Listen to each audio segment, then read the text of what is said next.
ಯುಗಾದಿ ಬಂತು ಹರುಷ ತಂತು. ಪರಾಭವ ಸಂವತ್ಸರ ಶುಭ ತರಲಿ ಸಂತೋಷ. ಮಾವಿನ ತೋರಣ ಕಟ್ಟಿ ರಂಗೋಲಿ ಹಾಕಿ ಬೇವು ಬೆಲ್ಲ ಸವಿದು ಪ್ರೀತಿ ಹಂಚಿ ಹೋಳಿಗೆ ಊಟ ಮಾಡಿ ಸಂಭ್ರಮಿಸೋಣ. ಪಂಚಾಂಗ ಶ್ರವಣ ಮಾಡಿ ಭವಿಷ್ಯ ತಿಳಿಯೋಣ. ಯುಗಾದಿ ಹಬ್ಬದ ಶುಭಾಶಯಗಳು, ಯುಗಾದಿ ಹಬ್ಬದ ಶುಭಾಶಯಗಳು.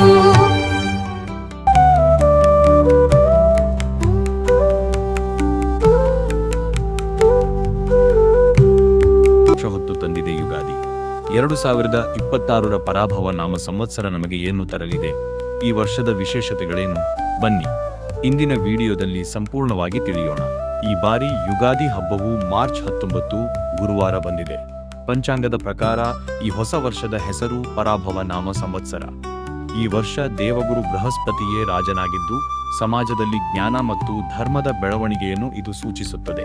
ಸೂರ್ಯೋದಯದ ಸಮಯದಲ್ಲಿ ಅಭ್ಯಂಗ ಸ್ನಾನ ಮಾಡಿ ಈ ಹೊಸ ಸಂವತ್ಸರವನ್ನು ಶ್ರದ್ಧೆಯಿಂದ ಬರಮಾಡಿಕೊಳ್ಳೋಣ.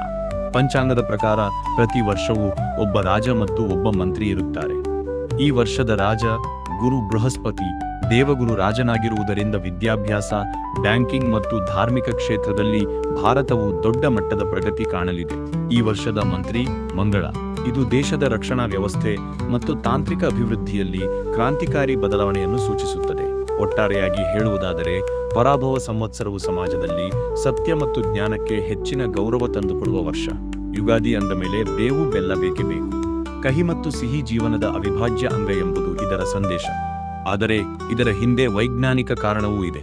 ಚಳಿಗಾಲ ಮುಗಿದು ಬೇಸಿಗೆ ಆರಂಭವಾಗುವ ಈ ಸಮಯದಲ್ಲಿ ಬೇವು ನಮ್ಮ ದೇಹದ ರೋಗ ನಿರೋಧಕ ಶಕ್ತಿಯನ್ನು ಹೆಚ್ಚಿಸುತ್ತದೆ ಮತ್ತು ಬೆಲ್ಲ ನಮಗೆ ಚೈತನ್ಯ ನೀಡುತ್ತದೆ. ನಮ್ಮ ಪೂರ್ವಜರ ಈ ಆಚರಣೆ ಎಷ್ಟೊಂದು ಅರ್ಥಪೂರ್ಣ ಅಲ್ವಾ? ಈ ಪರಾಭವ ಸಂವತ್ಸರದಲ್ಲಿ ನೀವು ಕೆಲವು ಬದಲಾವಣೆಗಳನ್ನು ನಿರೀಕ್ಷಿಸಬಹುದು. 1. ಆರ್ಥಿಕವಾಗಿ ಹೂಡಿಕೆ ಮಾಡಲು ಇದು ಪೂರಕವಾದ ವರ್ಷ.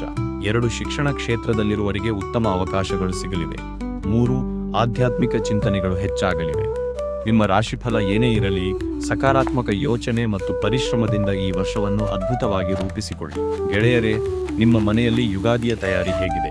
ಯಾವ ರೀತಿಯ ಹೋಳಿಗೆ ಫೇಮಸ್ ಎಂಬುದು ಕಮೆಂಟ್ ಬಾಕ್ಸ್ನಲ್ಲಿ ತಿಳಿಸಿ.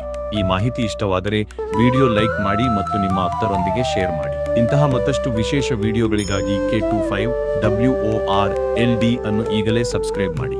ಈ ಪರಾಭವ ನಾಮ ಸಂವತ್ಸರದ ನಿಮ್ಮ ಹೊಸ ವರ್ಷದ ಸಂಕಲ್ಪವೇನು? ಕೆಳಗೆ ಕಾಮೆಂಟ್ ಮಾಡಿ ತಿಳಿಸಿ. ಎಲ್ಲರಿಗೂ ಪರಾಭವ ನಾಮ ಸಂವತ್ಸರದ ಹಾರ್ದಿಕ ಶುಭಾಶಯಗಳು. ಧನ್ಯವಾದಗಳು.